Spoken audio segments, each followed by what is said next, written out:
Welcome back to Nom on a Budget. Today, we're making the ultimate comfort food, a loaded potato soup. It's rich, creamy, and super budget friendly, so stay tuned. No fancy ingredients, no complicated steps. So, let's get into it. Alright, go ahead and set your Instapot to saute mode. We're not cooking anything just yet, we're just gonna let it heat up. Once the pot is hot, we're going to be adding 2 tablespoons of butter and 1 diced onion at the same time. It's like a buttery, oniony cannonball into Flavor Town. Alright, now that the butter's melted and the onions are in, go ahead and saute them for about 5 minutes. Just stir them around every so often, not consistently. This isn't a full-time job. We're looking for soft, translucent onions here, not brown and crispy, just gently cooked and smelling amazing. If you're the type to panic halfway through, don't worry, I got your back. There's a full list of ingredients and step-by-step instructions down in the description. Use it, love it, and maybe even print it, and pretend it's a family recipe. Once those onions are soft and you've stirred just enough to feel productive, you're ready for the next step. Alright, now that the onions are soft and smelling great, it's time to add 1.5 teaspoons of minced garlic. Go ahead and stir that in. We're going to let it cook for about another 1 to 2 minutes, just until it smells like something you'd actually brag about. You don't want to rush the garlic. This is where the flavor levels up, from meh to wow who did this. This step is quick but makes a huge difference. We're building deep, rich flavor 1 stir at a time. Oh, and fun fact while we wait, garlic was actually used as currency in ancient Egypt. Yep, you can literally pay workers in garlic, so technically this soup is kind of priceless. Start by pouring in 3 cups of chicken broth. This is going to give the soup that rich, savory base. Think of it as a cozy hug that holds everything together.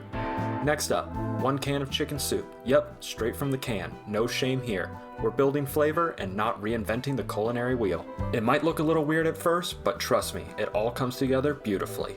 This combo gives you a depth of homemade broth and a comfortable nostalgia of canned soup. Give it a quick stir and boom, the base of your potato soup is officially in business. Now toss in 4 to 5 diced potatoes, the real stars of this soup show. Then season it up, 1.5 teaspoons of salt and pepper, 1 teaspoon of paprika, and 1 teaspoon of Italian seasoning. Basically, flavor without getting fancy. Alright, put that lid on and we're pressure cooking for 10 minutes. Alright, while the soup does its thing in the Instapot, let's prep one last piece of the puzzle, the slurry. Start with 1 cup of milk, any kind works, but whole milk gives it that extra creamy vibe.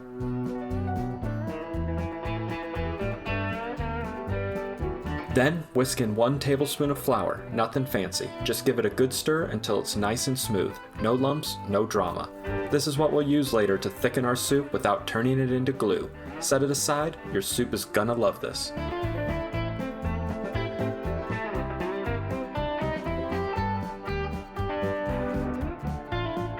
Alright, the soup's done cooking, so let's manually release the pressure. Use something safe to flip that valve. We want soup, not steam burns. While the pressure releases, do me a quick favor. Hit that like button if you're enjoying the video, and drop a comment telling me where you're watching from. I love seeing where all of you are tuning in from. Once the float valve drops, we're ready to open it up and move on. Lid's off, and things are smelling amazing, but we're not quite done yet. Go ahead and turn saute mode back on. We're gonna give this soup one last little push. Remember that milk and flour slurry we made earlier? Time to bring it back. Pour it in and give it a good stir. No lumps, no surprises.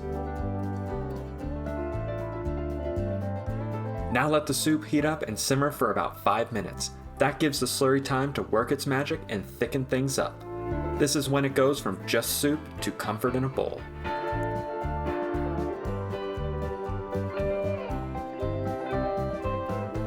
Alright, last step. Add 2 cups of shredded cheddar cheese, go ahead and dump it in. Give everything a good stir until that cheese is melted and the soup is nice and creamy. And done. If you like this recipe, don't forget to like and subscribe for more tasty ideas. And hey, if you're a soup fan, check out my soup playlist. It's packed with cozy, delicious soups for every season. Thanks for cooking with me, and catch you next time.